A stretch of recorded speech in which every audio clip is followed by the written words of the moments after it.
Bueno,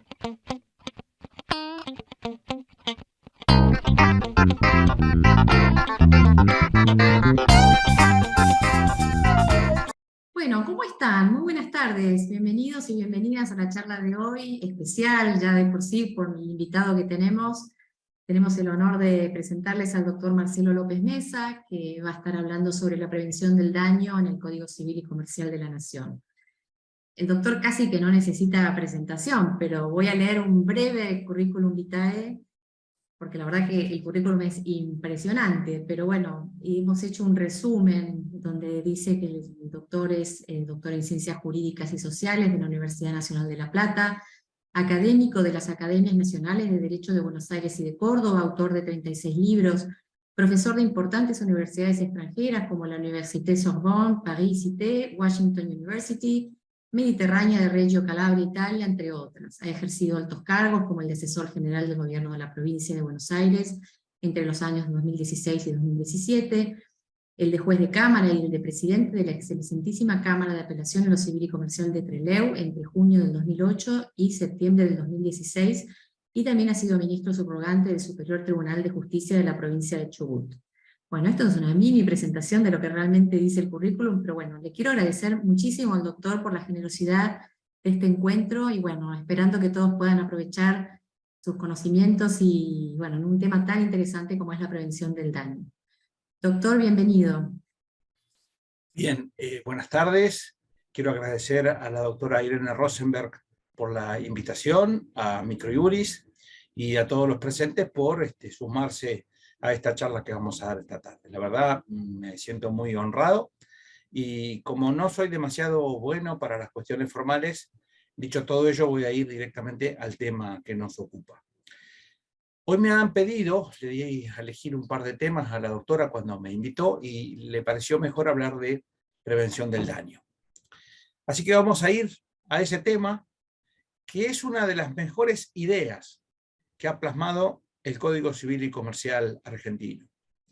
Es cierto que la plasmó en forma parcial, sesgada, asistemáticamente, pero nada que un buen juez no pueda solucionar a través de una interpretación inteligente. La prevención del daño es, a mi juicio, el presente y el futuro de la responsabilidad civil. Más aún en un país como el nuestro y en un mundo en que la inflación monetaria, que antes era un problema más que nada argentino, hoy es una realidad mundial. O sea que no solo en el Código Civil y Comercial argentino la prevención tiene un ancho camino por recorrer, sino en el derecho de todo el mundo. Argentina tiene una inflación anual de alrededor del 100% actualmente, y en ella está prohibida la indexación monetaria, con lo cual el principio nominalista de la moneda se sigue aplicando a rajatabla, en principio, por conducto de los artículos 7 y 10 de la ley 23.928, que es algo así como el esqueleto que le queda a la ley de convertibilidad vigente, esos artículos y dos más, y el artículo 766 del Código Civil y Comercial. La mayoría de los tribunales no han aplicado aún, digamos, el artículo 772 y las deudas de valor, por lo cual el principio nominalista sigue siendo aplicado. No hay que ser muy agudo para darse cuenta que frente a este panorama, y pese a que hay tribunales que han aplicado hasta 2 tasas activas de interés, lo cual genera una gran inseguridad, porque ni siquiera ellos, al aplicarla, saben qué monto va a dar ese cálculo al momento del pago. Con lo cual, si una persona puede llegar a recibir al momento del pago una deuda nominal o actualizada, vaya a saber uno con qué criterios, con lo cual no se sabe a ciencia cierta qué es lo que se va a recibir, claramente la función resarcitoria declina ante el principio nominalista de la moneda y el envilecimiento del signo monetario, con lo cual claramente, si no se sabe qué es lo que va a cobrar la víctima como resarcimiento, lo mejor es que no se produzca el daño. De ese modo, en un mundo que convive con la inflación, ha llegado a haber en Estados Unidos tasas del 9% anual de inflación, cuando la Reserva Monetaria venía desde hace mucho tiempo pensando que una tasa del 2 sería ya un exceso. Y eso se debe a una gran emisión monetaria que no ha tomado nota de aquella aguda advertencia del economista argentino Raúl Prebisch, cuyo título de uno de sus mejores libros, Moneda sana o inflación incontenible, demuestra que evidentemente esa altísima impresión monetaria es la causa fundamental del problema. Pero aún entonces, de un punto de vista económico, no solo jurídico, impedir que el daño se produzca o reducirlo cuando es inevitable es mucho más eficiente que repararlo tardíamente y en forma parcial. Por otra parte, hay que desmitificar algo. La reparación plena, que aparece como el paradigma resarcitorio en el Código Civil y Comercial, en el artículo 1740, es un mito, es claramente una ilusión, una utopía, sobre todo del modo en que lo ha receptado el artículo 1740, diciendo que la reparación plena consiste en la restitución a la situación del damnificado anterior al hecho dañoso. Eso no ocurre nunca. Personalmente he sido funcionario judicial 6 años y juez de cámara 8, y no he visto ningún caso regular en el cual haya una indemnización plena, porque sencillamente no puede haberlo. Los únicos casos de reparación plena que se han visto han terminado en escándalos. Los célebres casos del juez Nicosia, que fue luego expulsado de la magistratura por un tribunal de enjuiciamiento por darle a damnificados que en verdad no existían y que juntaban boletos a la salida de los trenes y que reclamaban daños que no habían existido o en mayor cuantía de los que habían existido. Fuera de esos casos, la reparación plena es un mito. ¿Por qué? Porque de momento que en el Código Civil y Comercial existen techos o topes indemnizatorios o imputativos como los artículos 1727, 1726, evidentemente no puede existir una reparación plena. Perdón.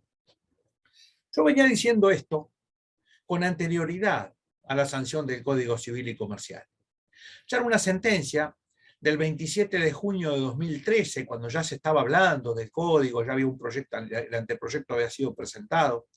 Yo, en mi voto de la causa Morales-Marta contra Transportes el 22, yo decía que la reparación integral es una quimera, un contrasentido, una confrontación con textos vigentes de nuestro ordenamiento, y que echar mano a ella implica una manifestación ideológica, propia de la ideología de la reparación, que en algunos autores europeos y también en Argentina, algunos hemos tratado como una criatura mitológica, que tiene una carnadura ideológica y que circula por el derecho pese a su levedad sustancial, básicamente por razones declamatorias. Pues bien, el Código Civil y Comercial la ha receptado en su peor versión. Y no hay que ser muy inteligente para darse cuenta que la reparación plena es es ilusoria, es ideológica, porque basta con hacer la ecuación de la reparación para darse cuenta que la plenitud es una simple declamación. ¿Por qué? Porque si hacemos la ecuación del daño resarcible, vemos que es la totalidad de las consecuencias materiales o físicas del daño, menos las consecuencias remotas, artículo 1727, menos las consecuencias casuales, artículo 1727, menos las consecuencias no relacionadas causalmente en forma adecuada, artículo 1726, menos la facultad concedida a los jueces para amenguar la reparación en vista de las circunstancias de dañador y dañado, artículo 1742, menos el principio nominalista de la moneda, artículo 1766 y artículo 7 de la ley 23928, menos la prohibición de indexar las sumas de dinero, artículo 10, ley 23728, menos la facultad concedida a los jueces de amenguar el daño en el artículo 1714. O sea, ¿qué plena es la reparación plena, no?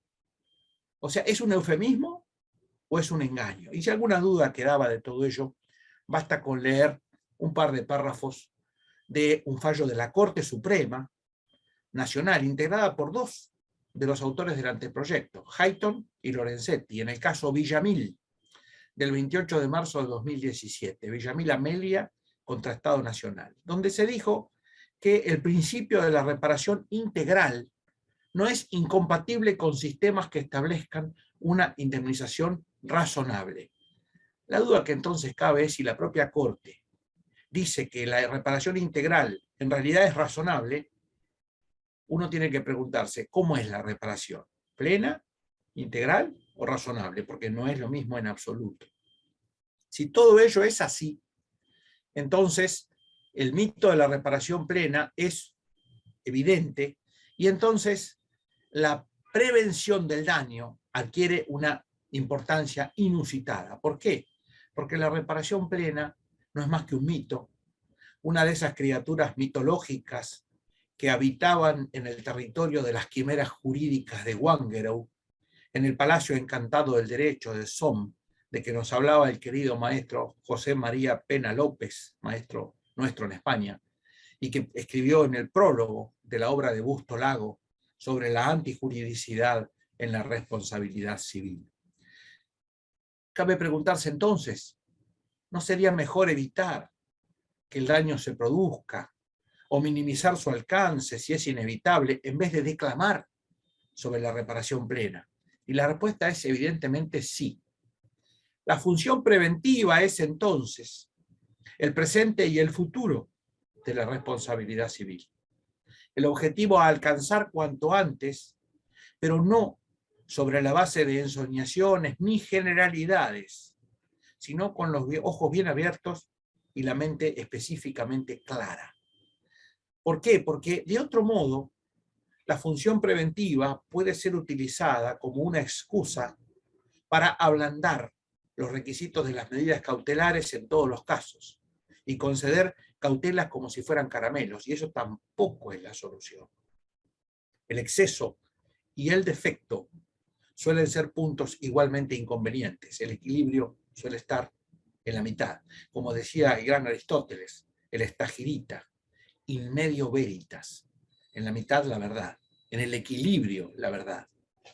Entonces la función preventiva, sin duda, es, como dijimos, el presente de la responsabilidad civil, porque ya no hay solo normas vigentes que la receptan, sino que hay fundamentalmente algunos fallos judiciales interesantes en sentencias que la han acogido a esta visión preventiva, a esta función preventiva, a esta nueva visión en asuntos de importancia, en asuntos verdaderamente grandes. Y en ese sentido, cabe citar paradigmáticamente como modelo a un fallo de la Cámara Civil y Comercial de Neuquén, de la que alguna vez tuve el honor de ser relator cuando era pibe, de la Sala Tercera, del 27 de noviembre de 2019, en el caso Davitel S.A. contra Calf, sobre cumplimiento de contrato, en un brillante voto del doctor Fernando Marcelo Guisini, que está cargado en la ley, en Microjuris, por ejemplo, y en Microjuris lo pueden buscar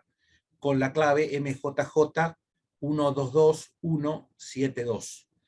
Y este fallo, que luego vamos a ampliar, es verdaderamente un modelo de lo que debe resolverse en materia de prevención del daño, porque no hace generalizaciones, sino que hace puntualizaciones muy claras y muy apegadas a los hechos de la causa para conceder una cautela luego de evaluar todas las particularidades más relevantes y dirimentes de ese juicio.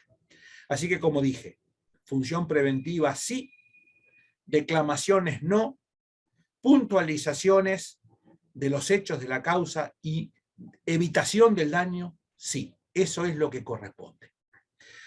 Pues bien, aclarado todo ello, vamos a avanzar hablando sobre la función preventiva.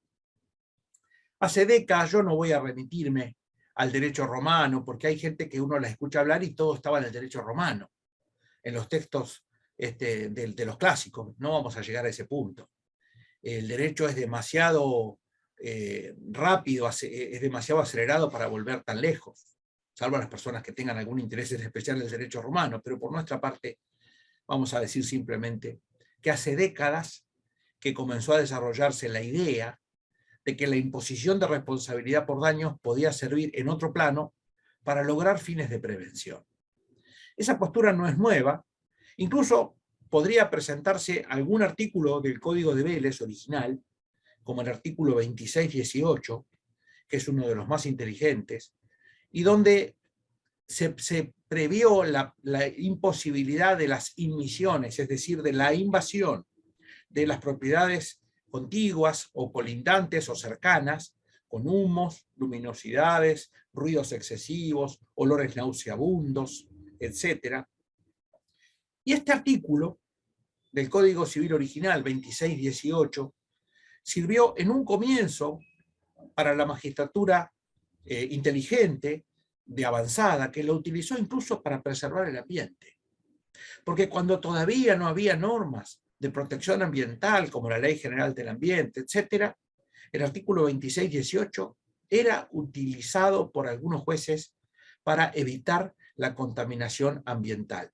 Yo no puedo evitar recordar que cuando yo era pasante, cuando era meritorio en el Juzgado Civil 5 de La Plata, participé con el entonces juez, el doctor Echeverría, en algunas inspecciones visuales, en algunas inspecciones judiciales, en los alrededores de La Plata, en los célebres casos llamados Copetro, Irazu contra Copetro, Almada contra Copetro, etcétera, que finalmente terminaron siendo fallados por el Juzgado Civil 5, revisados por la Cámara de Apelaciones de La Plata, y que terminó en la Suprema Corte de Buenos Aires, ese magnífico tribunal que siempre hemos admirado, con votos luminosos, como un voto del maestro Juan Carlos Hitters, que en aquel momento hizo justicia y evitó una contaminación por partículas que producía una fábrica de carbón activado, que exportaba su producción, pero que dejaba muchísimas partículas de carbón en el aire y estaba dañando a la población de la zona y generando un enorme daño a la persona. Luego, además de este caso del Código de Vélez, este artículo, en la reforma de 1968, en la reforma del artículo 2499, se incorpora la denuncia de daño temido. Pero no vamos a hacer aquí historia, es simplemente un par de antecedentes. Lo que sí resulta novedoso de esta faceta preventiva es la incorporación expresa como función de la responsabilidad civil en la letra del cuerpo normativo que regula esta materia en los artículos 1710 a 1713 del Código Civil y Comercial, pero que, dada su asistematicidad general, en este caso también contempla asistemáticamente esta función, además de bajo el título respectivo, en artículos sueltos, como los artículos 52, que habla de la prevención del daño a la dignidad de la persona, a la honra, a la reputación, a su imagen, a su identidad, a su tranquilidad o intimidad personal o familiar, que es una norma brillante, el artículo 52, y que debiera ser pensada como un artículo 1710 bis.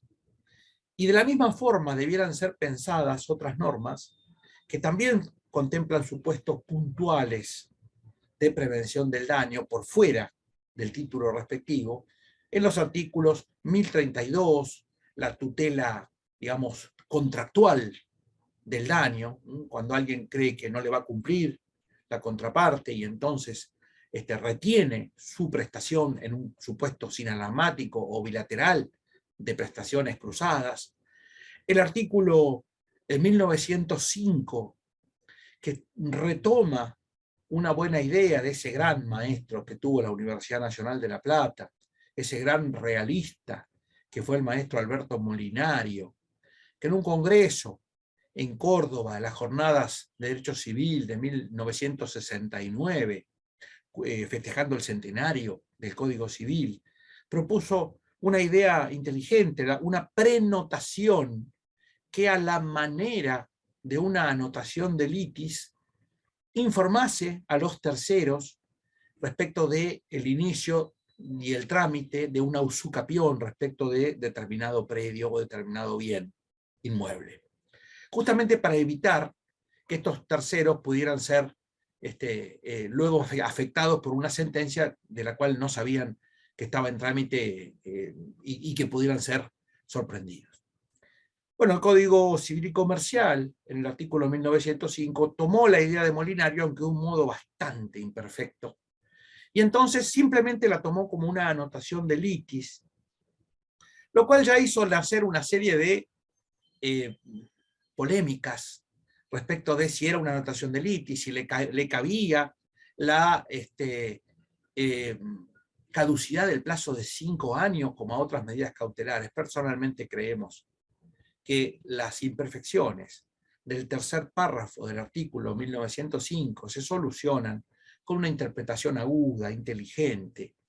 Y en ese caso hay que decir que claramente no es una medida cautelar esta anotación de litis, que claramente tampoco es una anotación de litis, pese a que el legislador lo diga así, es una prenotación que a lo mejor tiene efectos de anotación de litis, pero que no se puede asimilar a esta medida cautelar de los códigos procesales y que además claramente no se le puede conjeturar un plazo de caducidad que no surge de ninguna parte. Yo he dicho en la anotación de la caducidad sustancial de los artículos 1766 y siguientes, que claramente no se pueden conjeturar caducidades. Bueno, en este caso tampoco. Otro artículo en el cual también obviamente se regula un supuesto de prevención del daño, es la norma que capta el artículo 2618 del Código de Vélez, que ahora mejorada es el artículo 1973 del Código Civil y Comercial. Todas estas normas dan carnadura a una figura que es la prevención del daño, que debiera ser perfeccionada por los jueces por vía interpretativa, como por ejemplo ya se ha empezado a hacer en este fallo de la Cámara de Neuquén, Sala Tercera, en el caso de Avitel contra Calf, con el voto del doctor Guisini, que recién acabo de mencionar. Ahora bien, dicho todo ello, sería bueno analizar doctrinalmente a la función preventiva. Nada mejor que hacerlo, vistas las oscuridades que todavía presenta y la asistematicidad que presenta en el Código Civil y Comercial. Doctrinalmente se podría mejorar esto recurriendo a la obra más inteligente y la primera que yo he visto de prevención del daño, que leí cuando escribía el Tratado de Responsabilidad Civil con Trigo Represas en el año 2003, que es una obra de dos grandes profesores españoles, el maestro Pablo Salvador Coderch y María Teresa Castiñeira Palou, que se llama Prevenir y Castigar. Y hay un párrafo de allí que me gustaría recordar, cuando dice que la función preventiva, con ella se trata de evitar, o mejor dicho, de minimizar los costes de los accidentes, incentivando comportamientos eficientemente precavidos. Esta expresión es brillante, incentivar comportamientos eficientemente precavidos. Y agrega, la finalidad preventiva supone que el derecho de daños actúa no solo ex post, sino también ex ante. Es decir, no solo cuando el daño ya se ha producido, sino antes de que se produzca. Porque económicamente implica tomarse en serio el valor de la eficiencia. Jurídicamente, hacer lo propio con el mandato básico que prohíbe dañar a otro, el neminem ledere, que la Corte ha dicho que surge del artículo 19 de nuestra Constitución Nacional, y que no debe hablarse de prevención como una función más del derecho de daños, sino integrarla en el sistema teórico del derecho de la responsabilidad civil. Yo creo que la idea de la prevención del daño la han sacado los autores del anteproyecto de esta obra, porque claramente tiene una afiliación allí, así que leer esta obra, Prevenir y Castigar, puede iluminar los pliegues que han quedado un tanto solapados o oscurecidos. Pero creo, sinceramente, el libro de Salvador Coderch y de Castiñeira Palou, que es de Marcial Pons, de Madrid, pero creo personalmente incluso que en una reforma posterior que se debe hacer del código, porque el código ha quedado en algunos casos a medio terminar, en una reforma posterior que se haga del código, lo que se debería hacer es incluso algo más que poner en un plano de igualdad a la función resarcitoria y a la función preventiva de la responsabilidad. Creo que directamente el sistema de responsabilidad civil debiera comenzar con la función preventiva y luego, solo por defecto, cuando ella no se ha aplicado, recién pasar a la función resarcitoria, con lo cual la función preventiva ya no estaría en paridad con la función resarcitoria, sino que la precedería, sería más importante, tendría la primacía. Dicho todo ello, tenemos que decir que desde una perspectiva axiológica, la prevención tiene efectos más beneficiosos que la reparación. La prevención se posiciona ex ante y si resulta efectiva va a lograr que no se produzca perjuicio o que, en el peor de los casos, el perjuicio sea menor. Pero esto a su vez, con la formulación que tiene el artículo 1710 del Código Civil y Comercial, que recepta una verdadera carga, una verdadera obligación para todos los sujetos que tienen relación con el daño, que es la función preventiva, la idea de prevenir ese daño, que básicamente en el caso del dañador es la idea de no dañar a otro, pero en el caso de la víctima o la autoproclamada víctima, porque en muchos casos hay gente que es víctima solo de sí mismo, y que obra sin ninguna prevención y sin ninguna prudencia, en este caso, la víctima también tiene el deber de evitar el daño o de minimizarlo si puede. Y esto se traslada a la antijuridicidad de la conducta, porque quien no evitó el daño que podía evitar o que debía evitar, está actuando de un modo antijurídico, lo cual se contagia luego a las reclamaciones que puede hacer. Porque quien actúa de modo antijurídico claramente después no puede reclamar la totalidad del daño, porque por lo menos parte de ese daño debe asumirlo él.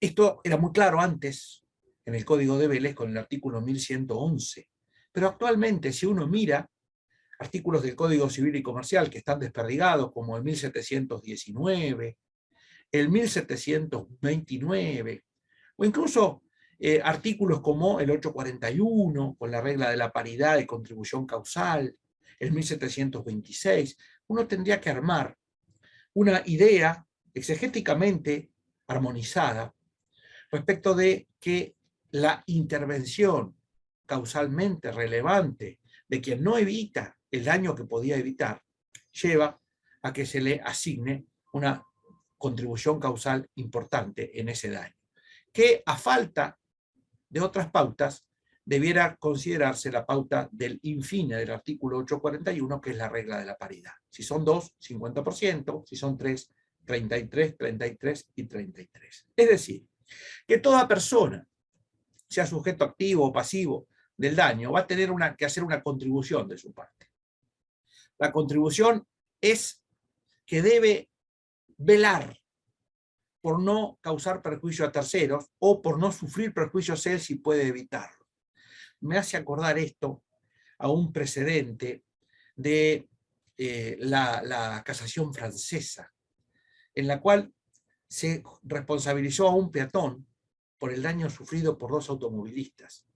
El peatón se largó a cruzar una avenida de alto tránsito por una zona prohibida, y para evitar atropellarlo y eventualmente matarlo, o dejarlo, digamos, en una condición terrible, uno de los automovilistas volanteó, se logró evitar digamos, colisionar al peatón, pero lamentablemente chocó contra otro auto, y entonces la casación francesa responsabilizó al peatón que había cruzado antijurídicamente de los accidentes sufridos por esos autos. Aquí en Argentina eso es impensable, porque la jurisprudencia, en muchos casos, ideológicamente, ha adoptado una doctrina que a mi juicio es ilegal, la doctrina del peatón distraído, que parece un personaje salido del Emilio de Rousseau, donde directamente toda persona que conduce un automotor tiene sobre sí la carga de evitar que un peatón distraído se cruce, lo cual implica una carga realmente llamativa. Ahora, con el artículo 1710 como está formulado, yo personalmente creo, más la suma de artículos como el 1719, por ejemplo, o del 1729, yo personalmente creo que esto va a reducir la posibilidad de aplicar, si no evitar la posibilidad de aplicar la doctrina del peatón distraído, que ya carece de base cierta realmente en el nuevo Código Civil y Comercial. De modo tal de que la Primera premisa que podría sacarse de lo dicho hasta aquí es que quien daña, habiendo podido evitarlo, actúa en contraposición al artículo 19 de la Constitución Nacional, que recepta el principio neminem levere.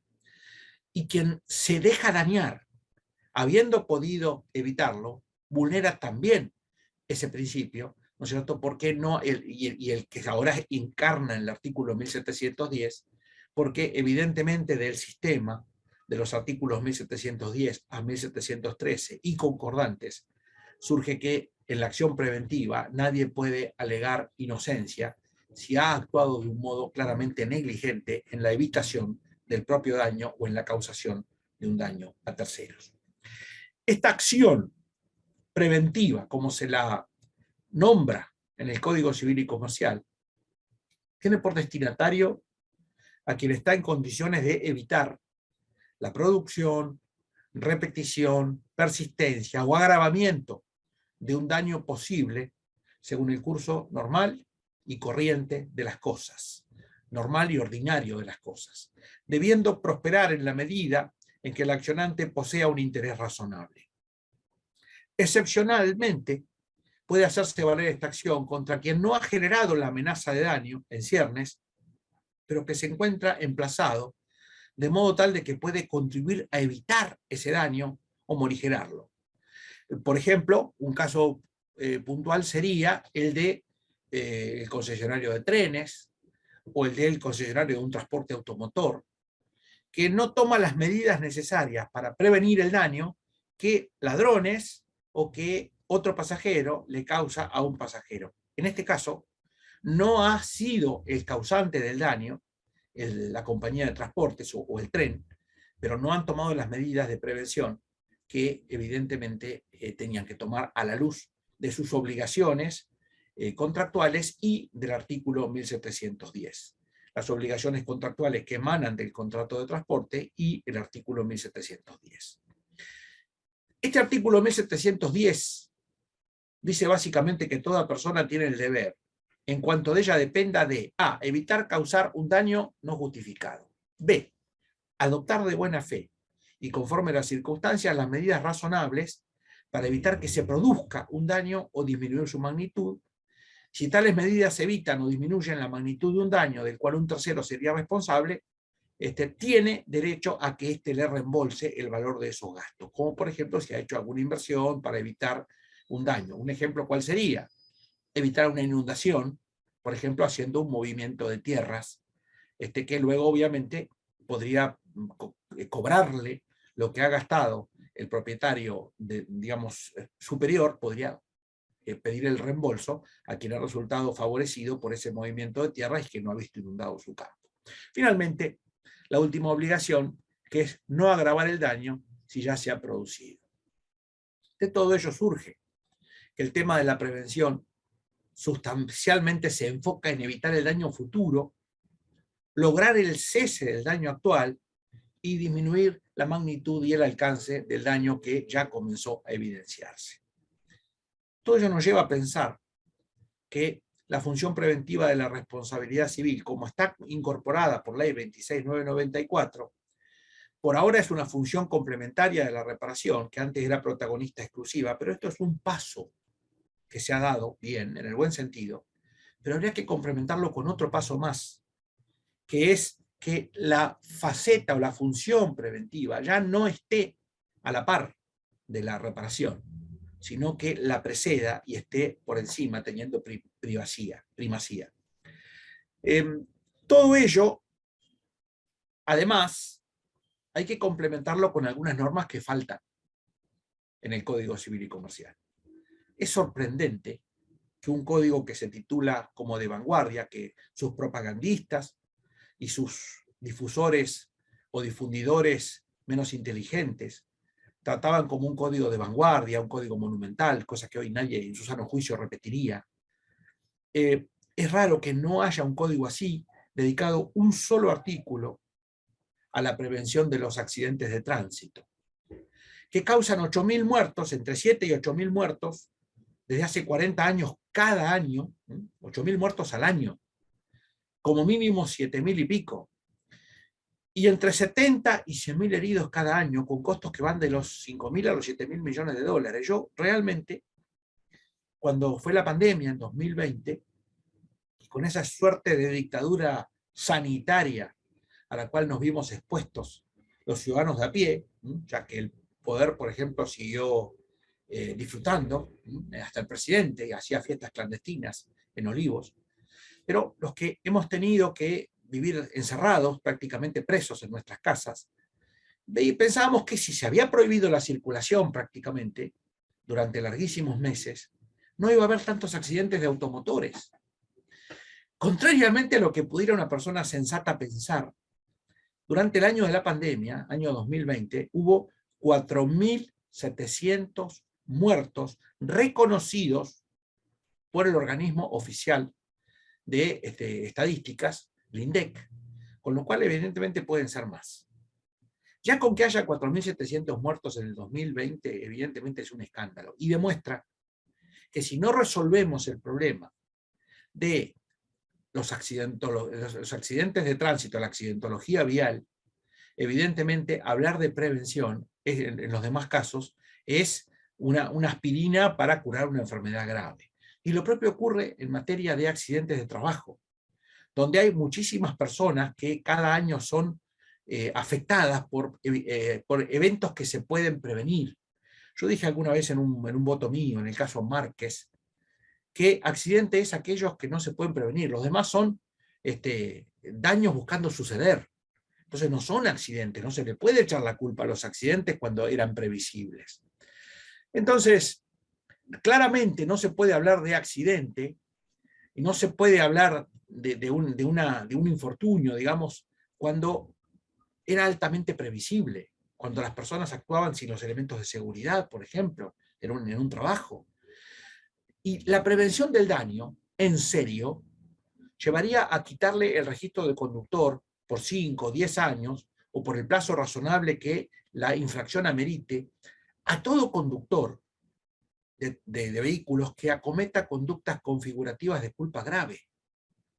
Quien circula ebrio, quien pasa las barreras del tren haciendo zigzag cuando están bajas, quien circula a contramano, quien corre picadas. ¿Cómo no? ¿Cómo dejar a esa persona con un carnet de conductor que le permita circular impunemente con ese tipo de conductas? Eso sería prevenir el daño. Y claramente el artículo 1769 del Código Civil y Comercial, que reenvía la regulación de los accidentes de automotores al riesgo creado, es una parte del problema, no una parte de la solución. Habría que cambiar esa norma y remitir la regulación de los daños causados por automotores a la ley 24.449, que debiera ser actualizada en su texto e incluir este tipo de penas administrativas como el quite del carnet de conductor y penas de prisión efectiva a aquellos que, circulando ebrios o drogados, maten o hieran gravemente a una persona al volante. Dicho todo ello, vamos a decir que sin normas como esas, la prevención del daño es una idea interesante, pero acotada. Es como podría decirse un arma de punta Roma. Yo recuerdo, cuando estudiaba abogacía, cuando hace mucho tiempo, que un profesor nos dijo que el derecho era un arma de punta Roma, es decir, un arma no muy punzante. Yo le dije que personalmente creía que se equivocaba, porque el buen derecho es un arma punzocortante y muy filosa. Los años que han pasado desde entonces, yo tenía 17 años cuando empecé a estudiar Derecho, los años que han pasado, casi 40 desde entonces, 39, me han confirmado en esta idea. El buen derecho es un arma punzocortante de un filo y de una punta tremendamente dañina. Consecuentemente, el buen derecho tiene que tener punta y tiene que tener filo. Y este tipo de normas que están faltando justamente mellan esta buena idea.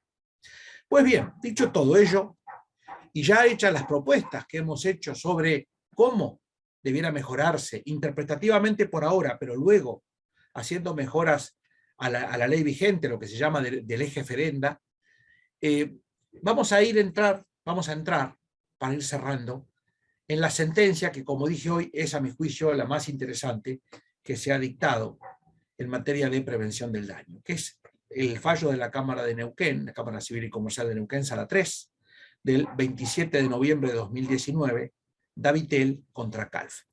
Voy a tomar de esa sentencia una serie de ideas y voy a aclarar primeramente cuáles fueron los hechos, porque si no, no se va a comprender bien. Había una disputa contractual entre la cooperativa que presta el servicio de energía eléctrica en la ciudad de Neuquén, que se llama Calf, y una empresa que presta el servicio de fibra óptica, televisión por cable, internet, banda ancha, etcétera, en toda la ciudad de Neuquén, en Vaca Muerta, a los 3 poderes del Estado, a la municipalidad, etcétera. Para poder prestar ese servicio, había un contrato que las vinculaba a estas dos empresas, por la cual la cooperativa de luz le alquilaba los postes para poder cablear, poder instalar el cableado en ellos, a esta cooperativa, a esta empresa que se llamaba Davitel. Hubo un diferendo, y un diferendo contractual de interpretación respecto de una obligación a cumplir por Davitel, y con ese motivo, Calf mandó una carta de documento revocando, rescindiendo el contrato y dándole 90 días a la prestadora para quitar los cables, bajo procedimiento de quitarlos ella y cortarlos. Claro, de momento que estaban miles de usuarios, profesionales, empresas, clínicas, hospitales, el Poder Judicial, la municipalidad, vinculados a ese prestador. Imagínense que el corte abrupto de la señal y del servicio de fibra óptica, de internet, en el plazo de 90 días, evidentemente provocaba un daño tremendo, no solo a la parte actora en ese juicio, sino se podía, propagar a multitud de entidades, organismos, empresas, personas, etc. Por ese motivo, se promovió, dentro de una acción de cumplimiento de contrato, se promovió una medida cautelar de no innovar para evitar que se corten los cables y se interrumpa el servicio. En ese marco, la jueza de primera instancia había rechazado esta cautelar y fue apelada. El rechazo fue apelado ante la Cámara de Apelaciones de Neuquén, que en ese fallo fue el que votó la cautelar con un primer voto del doctor Fernando Guisini. En ese voto se dijeron cosas muy interesantes. En primer lugar, se apeló al influjo del constitucionalismo social y la reforma de 1994, que produjo una modificación sustantiva en diferentes ámbitos que se hallaban anquilosados en esquemas rígidos, anclados predominantemente en la ley como fuente regulatoria. Y ahí lo que se dijo el doctor Guisini, es que el juez en este nuevo paradigma no tenía que ser parte del problema, sino parte de la solución. Y agregó una frase muy interesante, que no se espera ya del magistrado un mero rol pasivo de control de legalidad de los actos procesales desarrollados por las partes, sino que el juez del nuevo paradigma debe mostrar preocupación por la efectiva realización plena de los derechos inmanentes a los conflictos en que le toca entender.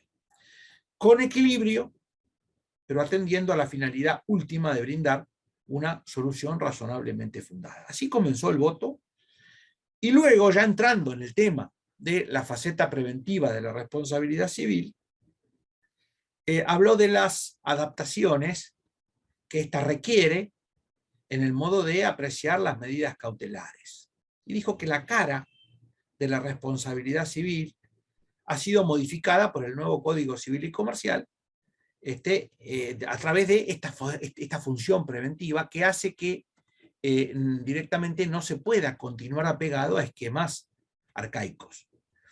Es más, lo que se dijo allí es que esta metodología, esta idea, luego de hablar del alterum non ledere y de otros paradigmas, dijo que la premisa de la función preventiva es valiosa como herramienta para los jueces en el marco de un derecho desenvuelto y finalista que no contiene indicaciones rígida, sino que proporciona síntomas. Y que evidentemente ese nuevo paradigma judicial debe hacer que el juez se conecte con los problemas que tiene que resolver, porque el derecho y la magistratura ya no son meros espectadores del daño, ni entran recién tardíamente en juego cuando el perjuicio ya se ha producido. Y agregó el doctor Guisini que, por el contrario, el juez en esta faceta preventiva se posiciona como un partícipe de la solución, en vez de como un rehén del problema, pudiendo tomar aún de oficio medidas para evitar que se produzca o propague un daño que se advierte inminente o en curso de desenlace. Yo creo que este párrafo es de lo mejor que he leído sobre la faceta preventiva de la responsabilidad. Justamente creo que da en el clavo. Si nosotros seguimos apegados a esquemas antiguos, como las cautelares en la década del 60, por ejemplo, que era casi un milagro que prosperen, evidentemente el juez no es partícipe de la solución, sino que es rehén del problema. Eso lo ha comprendido muy bien este fallo. Y luego, quisiera citar otro par de párrafos muy inteligentes, que por ejemplo, que la función preventiva genera un gran desafío para el derecho de los tiempos que corren, en especial para afinar el producto de la norma, esto es, verificando las consecuencias sociales de su aplicación. Esta idea, que evidentemente es muy inteligente, la toman de un autor de Derecho del Consumo, el doctor Flugel. Y luego dice que la sola indemnización del daño no basta para desmantelar los efectos de ciertos ilícitos, y agrega la Cámara Neuquina que el ordenamiento jurídico debe diagramar institutos que logren prevenir el acaecimiento de hechos lesivos y a la vez disuadir a potenciales ofensores de incurrir en conductas que no satisfacen los estándares socialmente admitidos. Y que la incorporación de nuevos objetivos a ser perseguidos por el ordenamiento jurídico no debe ser vista como una dispersión negativa, sino como un redimensionamiento del sistema que redundará en una mayor profundización y eficiencia de las soluciones a aplicar. Todo ello nos hace pensar que evidentemente en este fallo se ha hecho una aplicación valiosa del paradigma preventivo, una aplicación que evidentemente va a continuar en otros fallos de la Cámara de Neuquén y de otros tribunales, una vez que ya se ha visto que la aplicación que hay que hacer de la prevención del daño es una aplicación sutil, una aplicación precisa, con la precisión de un cirujano, como en este caso, y no tirando palos al aire, donde evidentemente invocando, en algunos otros casos, la prevención del daño, se puede llegar a rebajar excesivamente los requisitos y la evaluación de los requisitos de las medidas cautelares. En el medio, como dije hoy, está la solución, no en los extremos. Quienes hemos tenido la misión de juzgar alguna vez, sabemos que no hay casos análogos, que los casos todos, aun cuando tengan alguna similitud, presentan matices, y que entonces, por sobre todo, lo que tiene el juez que ver son los hechos del caso concreto. Alguna vez he escuchado decir a un gran maestro que los hechos, los casos se resuelven a sí mismos, que lo importante es mirar con detenimiento los hechos del caso y no pretender forzar esos hechos para entrar a la fuerza, retorcerlos para entrar en anaqueles, en corsets conceptuales que le quedan excesivamente estrechos. Lo importante del juez es calificar los hechos, encuadrarlos en la norma que le es aplicable, pero claramente sin distorsionarlos, sin soslayar cosas importantes. Y por eso es la importancia de esta sentencia, donde también se dijo que era claro el peligro en la demora, en ese caso, y que el peligro en la demora, como requisito de las medidas cautelares a partir de la faceta o función preventiva de la responsabilidad civil adquiría ahora una importancia fundamental y dirimente para acordar o no una cautela, y que incluso era ahora superior a la verosimilitud del derecho, a tenor de esta faceta preventiva de la responsabilidad civil. ¿Por qué? Porque antes, los dos requisitos de las medidas cautelares, peligro en la demora y verosimilitud del derecho, estaban en un pie de igualdad. Luego, en la década del 60, por ejemplo, en los códigos clásicos, como la ley 17454, que fue esa ley redactada por la mano maestra de Carlos J. Colombo. Pero luego de esta brillantez, digamos, el tiempo fue haciendo su trabajo, y las leyes, una vez sancionadas, se independizan del pensamiento y voluntad de sus autores y adquieren vida propia, porque la propia realidad las va afectando. Y entonces, en la década del 2000, ya era claro que los dos requisitos de las medidas cautelares interactuaban entre sí, y que entonces, cuando había una gran verosimilitud del derecho, por ejemplo, bastaba con un peligro en la demora menor, y lo propio al revés, cuando había un gran peligro en la demora, una verosimilitud del derecho no era tan exigible, digamos, sino que bastaba un matiz. En la actualidad es claro que la faceta preventiva de la responsabilidad civil que ha recetado el Código Civil y Comercial ha desnivelado definitivamente la importancia de los requisitos de las medidas cautelares, y que entonces ahora es mucho más importante el peligro en la demora que la verosimilitud del derecho. Claro, siempre resulta importante aclarar que pese a ello no cabe anidar, no cabe acoger aventuras judiciales usando el peligro en la demora como excusa, porque siempre va a tener que haber una verosimilitud del derecho que se encuentre, aunque sea raigalmente, es decir, una raíz, un matiz, alguna evidencia de que no se está reclamando algo descabellado.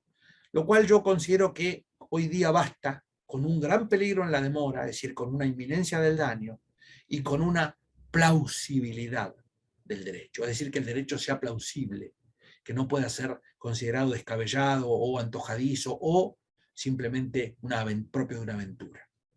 Dicho todo ello, me parece que para ir cerrando, me gustaría sacar una serie de elementos, una serie de ideas que surgen claramente de la resolución que estamos analizando. La primera es esa, que el derecho vigente ha reposicionado los requisitos de las medidas cautelares. Si bien la acción preventiva no es una medida cautelar, sino una verdadera acción, tiene mucho que ver con las medidas cautelares. Porque si nosotros no actualizamos el criterio que tenemos sobre las medidas cautelares, puede que quien pida que el daño no se cause se vea sacrificado en sus alegaciones por criterios excesivamente dogmáticos y propios de otro tiempo. Y por otra parte, no hace falta muchas veces iniciar una acción preventiva, porque la prevención se puede ejercer en una causa ya iniciada y por medio de una cautelar. Lo importante no es la forma, sino que lo importante en este caso es la idea de prevenir la sustancia. Me permito recordar en este punto una idea brillante de la Corte Suprema de Justicia de la Nación, en un párrafo que viene de hace mucho siendo repetido, y que la última vez que yo lo he visto fue en 2021, pero no recuerdo ahora el fallo, pero sí recuerdo una vez que lo repitieron en la causa Becerra contra Calvi del 7 de julio de 2015, y lo recuerdo perfectamente porque fue el fallo que dijo cómo debía aplicarse el Código Civil y Comercial. Becerra contra Calvi, 7 de julio de 2015, donde se dijo que tiene que haber un equilibrio entre la sustancia y la forma, que las sustancias no deben sacrificarse por las formas, pero que las formas también deben ser resguardadas, porque a veces las esencias se plasman por medio de las formas. Dicho todo ello, cierro con esto. En la sentencia de la Cámara Neuquina, la cautela fue concedida a modo de una medida de no innovar, porque la Cámara advirtió un gran peligro en la demora y una verosimilitud del derecho invocado suficiente para acompañar ese primer recaudo. Era más que un atisbo, había una gran verosimilitud del derecho también. Este paradigma preventivo claramente fue el norte de la decisión de la Cámara de Neuquén. Este principio de prevención del daño, dijo la Cámara, es una guía de conducta, pero los caminos para llevarlo a cabo están contemplados en la regulación procesal, que establece diversas acciones con elementos disímiles, precisos y determinados que no pueden ser ignorados en una decisión que no sea contra el eje. Otro párrafo para tener en cuenta en esa sentencia de Davitel contra Calf. El principio de prevención del daño es una guía de conducta, pero los caminos para llevarlo a cabo están contemplados en la regulación procesal, que establece diferentes acciones con elementos disímiles, precisos y determinados, que no pueden ser ignorados en una decisión que no sea contra el eje. Finalmente, la medida elegida por la Cámara fue la medida no innovativa, que fue concedida por un plazo, siguiendo un criterio de la Corte Suprema en el caso aquel de la cautelar de Clarín a fines de 2013, pues que se concedió por un plazo de 3 años en este caso. Y en esa sentencia tuvo luego una sentencia aclaratoria de abril de 2021 donde se puntualizó que la interpretación auténtica de esa resolución, y en una frase yo creo que muy inteligente dijo la Cámara, que la única forma de establecer un paraguas cautelar lo suficientemente tutelante de la cuestión fáctica que oportunamente fue juzgada era la de emitir una orden dotada de suficiente flexibilidad.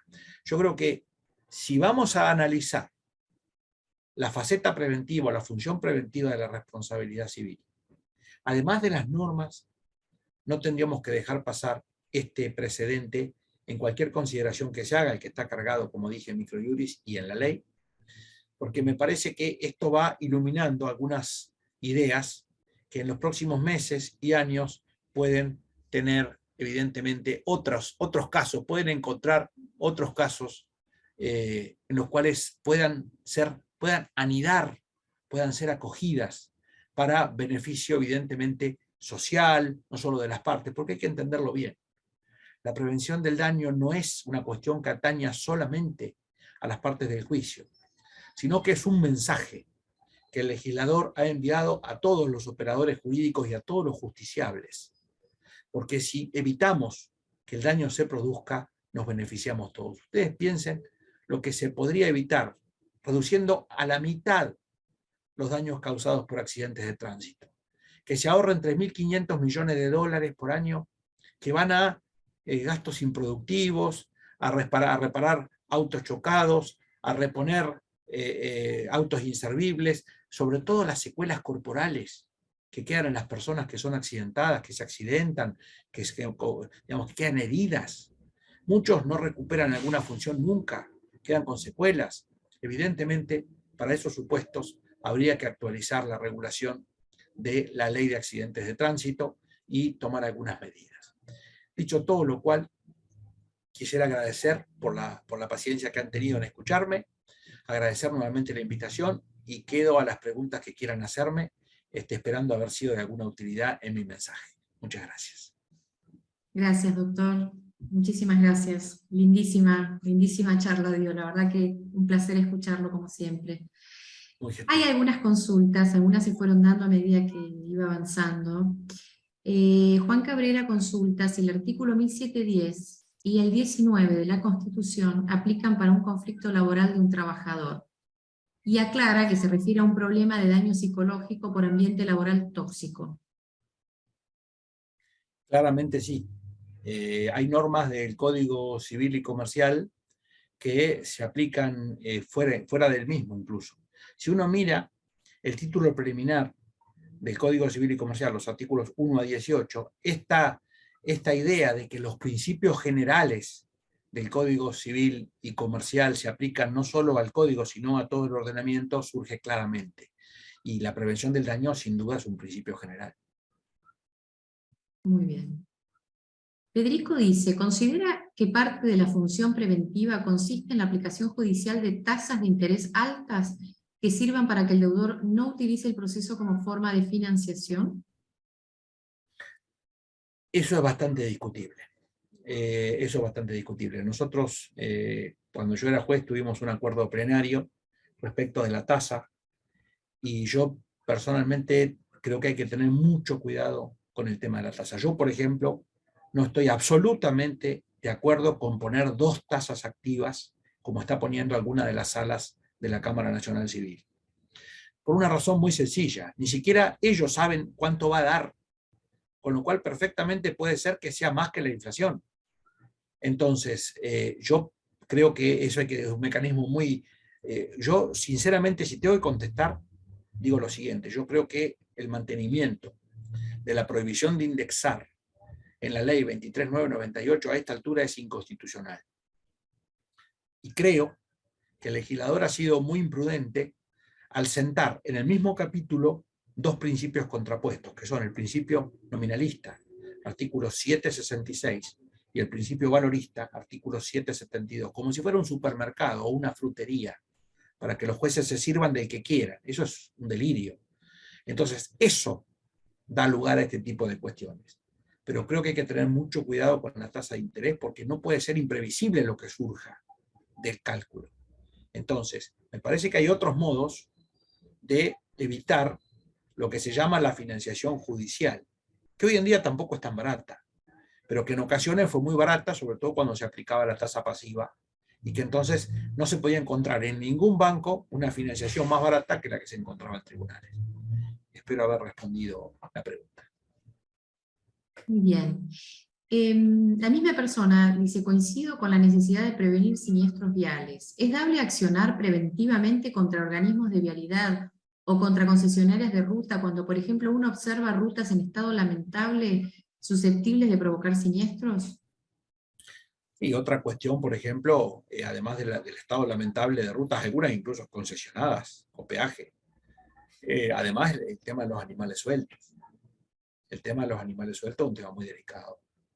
¿Por qué? Porque el concesionario de una ruta que cobra peaje, por ejemplo, no puede hacerse el desentendido con ese tipo de cuestiones. Sí, claro que se podría accionar. Sin embargo, hay un precedente de la Corte de hace unos años que dijo que no. Entonces, uno a la Corte tiene que seguirla de cerca, porque como cambian tanto de criterio y además cambian de integración, eventualmente habría que revisar ese tema si no han dictado nada en los últimos tiempos. Pero hay un fallo de la Corte que hace unos años que absolvió al concesionario de peaje. Para mí, sin duda, sería un supuesto en el cual cabría dentro del inciso B del artículo 1710 infine. Bien, bueno, aquí hay una consulta un poco extensa. Vamos leyéndola despacito. Fernando dice, en un supuesto de daño continuado, si se demanda resarcimiento una vez finiquitada la última repetición del hecho dañoso, ¿se podría anteponer por mala interpretación eso que dijo sobre que el dañado ha contribuido a la producción del mismo? No me parece que esté bien descrito en la plataforma fáctica. Creo que es difícil de comprender la pregunta como está establecida. Voy a tratar de interpretar a ver si interpreto bien, puede que me equivoque. Si el daño es continuado, puede pasar 2 cosas. Puede pasar que el dañado no tenga la posibilidad de evitarlo, o puede pasar que el dañado se quede en una posición cómoda y una vez que se produjo los primeros daños, continúe y total, después voy a reclamar. Eso hace toda la diferencia. Si el daño es continuado, pero el damnificado no puede tomar ninguna medida para evitar que se continúe el daño, que siga adelante, evidentemente no está infringiendo el artículo 1710 y el deber que él establece. En caso de que se mantenga en la cómoda, porque es más fácil, sí. O sea, habría que ver bien cómo sería el caso. No está claro de la descripción que se hace. Claro. Sí, después suma diciendo, haciendo caso omiso de que son funciones diferentes, la preventiva y la resarcitoria, y teniendo en cuenta que todos los supuestos del 2006-18, actual 1973, son ejemplos de daño continuado y el cómputo de prescripción comienza desde el último evento dañoso. Sí, la verdad que la pregunta es bastante extraña, es difícil de responder por este Sí, medio. es complejo. A mí nunca me ha, yo aclaro, me da la impresión de que es una pregunta con carátula. A veces a uno, Es a veces a uno posible, le y si hacen es así, es preguntas que uno le dice, ¿y complejo. la carátula del juicio cuál es? Porque es para un Claro, caso, claro, y ustedes conocen el expediente completo como para responder, es complejo. claro. Tratemos Sí. de hacer preguntas generales, claro, porque si no es difícil. Yo he escrito, por si a alguno le interesa mirarlo, yo he escrito sobre el tema del 2006-18, el 1973, o sea que eso lo pueden consultar, mi opinión sobre el tema. Donde yo he hecho algún análisis sobre las emisiones, qué son emisiones, etcétera. Así que el que quiera lo puede ver ahí. Perfecto. Bueno, creo que con esto vamos a cerrar. Les lo están felicitando y agradeciendo muchísimo por su disertación y su tiempo, y que ha sido un lujo, y un montón de mensajes más muy lindos que le han dejado aquí en el chat. Me Muy alegro contentos mucho. todos la verdad, un gustazo que nos hemos dado todos, ¿no? De poder escucharlo en la tarde de hoy. A todos, Muy muchísimas gracias amable. por acompañarnos, doctor, a usted especialmente, muchas gracias por la generosidad, realmente en cómo se gestó este encuentro. Y bueno, el fallo de Neuquén, que me lo están pidiendo, yo tengo miedo de hacer lío acá adjuntándolo, pero yo se los voy a hacer llegar, si completaron el formulario que les solicitamos, les voy a hacer llegar el fallo publicado en Microjuris. Así que bueno, muchísimas gracias, doctor, un placer haberlo tenido, y cuando quiera está nuevamente invitado. Y si usted me permite, si no se opone, yo lo subo en mi grupo de Derecho Civil Argentino en Facebook, si usted está de acuerdo. Sí, por Sí. supuesto, le voy a pasar la versión editada, ¿sí? ¿Cómo no? Perfectamente. Perfecto. Bueno, muchísimas gracias a todos por estar, y bueno, próximamente en la próxima máster nos vemos. Gracias, Invito doctor. a todos que no sean parte del grupo de Derecho Civil Argentino, que hemos superado los 41.000 miembros ya. Empezamos en 2013 con 12 personas. Y lo mismo en el caso suyo, si gusta subir algún material de Microjuris o algo, no hay ningún inconveniente. Con todo gusto, doctor. Claro que sí. Esto se trata de hacer un esfuerzo colectivo para difundir, ¿no es cierto? Muy Exactamente. bien. Muchísimas Muchísimas gracias gracias. por el espacio, por la cordialidad, a usted y a todos los participantes. Un gran saludo y nos seguimos viendo. Gracias, hasta pronto. Chau, chau. Que tengan buenas tardes. Buenas tardes.